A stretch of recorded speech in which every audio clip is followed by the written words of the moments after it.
भूलथापा मारून धक्का देण्याचं काम केलं होतं.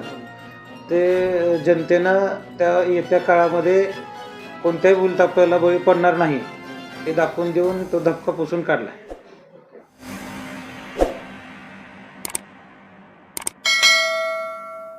MS मराठीमध्ये आपल्या सर्वांचं स्वागत. मी नाथा सावंत.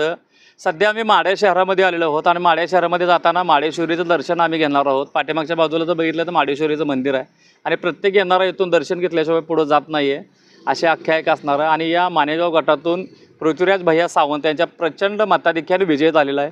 या संदर्भात आम्ही त्यांच्याशी बातचीत करणार आहोत आणि ज्या विकासाचं कामं आणि त्यांच्या तर खरं तर सामाजिक कार्यामध्ये अग्रेसर असणारे सावंत परिवार आणि पृथ्वीराज भैया हे निवडून पण आले आहेत. आता विकासाचं विजन काय असणार आहे त्यांच्याशी केलेलं आम्ही खास बातचीत. भैया साहेब काय म्हणाले आपण पाहणार आहोत. भैया, आपला जो आहे मानेगाव गटातून आपण प्रचंड मताधिक्याने विजय झालेला आहे आणि जनतेच्या विकासासाठी आपण कायमच कटिबद्ध असतात. तर आता आपण निवडून तर आलेलंच आहात, पण विकासाच्या संदर्भात किंवा जनतेची काय असणार? येत्या काळामध्ये मानेगाव जिल्हा परिषदेमधले रस्त्याचा मोठा प्रश्न आहे. त्यानंतर शेतकऱ्यांच्या विद्युत मोटरांचा, जे शेती पंपासाठी विद्युत करंट लागतो त्यासाठीचा मोठा नदीकाठी प्रश्न आहे. पुरानंतरच्या परिस्थितीमध्ये पूर येऊन गेल्यानंतर नदीकाठची जी पूर्ण विद्युत यंत्रणा आहे ते कोलमडलेले आहे. काही ठिकाणी आणखीनसुद्धा लाईट व्यवस्था झालेल्या आहे, मोटरा बंद आहेत. त्या संदर्भात पाठपुरावा करून तेथील DP असतील, लाईन ओढणं असेल, हे कामं अतिशय जलद गतीनं व्हायला पाहिजे होती. ते अजूनपर्यंत तरी झालेले नाहीत. काही ठिकाणी आणखी लाईट नाही आहे, त्यामुळे शेतकऱ्यांचे हाल होत आहेत. ते प्राधान्यानं पूर्ण करण्याचं काम येत्या काळामध्ये केलं जाईल.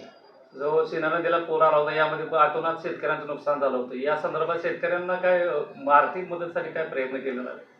पाठीमागा पूर येऊन गेल्यानंतरच्या काळामध्ये आपल्या महाराष्ट्र शासनाने आदरणीय देवेंद्रजी फडणवीस साहेब असतील आणि त्यांचे सर्व मंत्री महोदय असतील यांनी प्रत्येक शेतकऱ्यांना मदत करण्याचं काम शासनाने केलेलं आहे. त्यातून जरी काय राहिले असतील तर त्यांना येत्या काळामध्ये त्यांचा पाठपुरावा करून त्यांना आर्थिकदृष्ट्या काही मदत होत असेल तर ते मिळवून द्यायचं काम केलं जाईल. सावंत परिवार सामाजिक क्षेत्रामध्ये कधी अग्रेसरच असते, कारण सावंत परिवाराचं एक नातं चांगलं आहे. मानेगाव गटात असेल किंवा कुठल्याही भागात असेल, तर या पद्धतीनं आपण पण चांगली निधी किंवा चांगले तरतूद या ठिकाणी केलेलं आहे, वेळोवेळी सहकार्य केलेलं आहे. तर पुढं अजून तुमच्या कामाचं विकासाचं काय गावामध्ये किंवा तालुक्यामध्ये काय बदल करण्यासाठी काय करणार? तालुक्यात बदल करण्यासारखं म्हणजे कामं करण्यासारखी भरपूर आहेत. जी कामं इतर लोकांकडून राहिली असतील किंवा जे करत नाहीत, जे भूलथापा मारतात, तसं आपण कोणतेही न भूलथापा मारता जे काही सर्वसामान्यांचे प्रश्न असतील ते मांडून त्यांना न्याय मिळवून देण्याचं काम आपण करत आलो आणि करत राहील. एक शेवटचा प्रश्न असा होता की धक्का लय गाजला होता. हा धक्क्याला कुठेतरी उलटा पालट झाली असं वाटत नाही का आपल्याला? हो, झाली की नक्कीच. भूलथापा मारून धक्का देण्याचं काम केलं होतं. ते जनतेनं त्या येत्या काळामध्ये कोणत्याही भूलथापाला बळी पडणार नाही हे दाखवून देऊन तो धक्का पुसून काढला.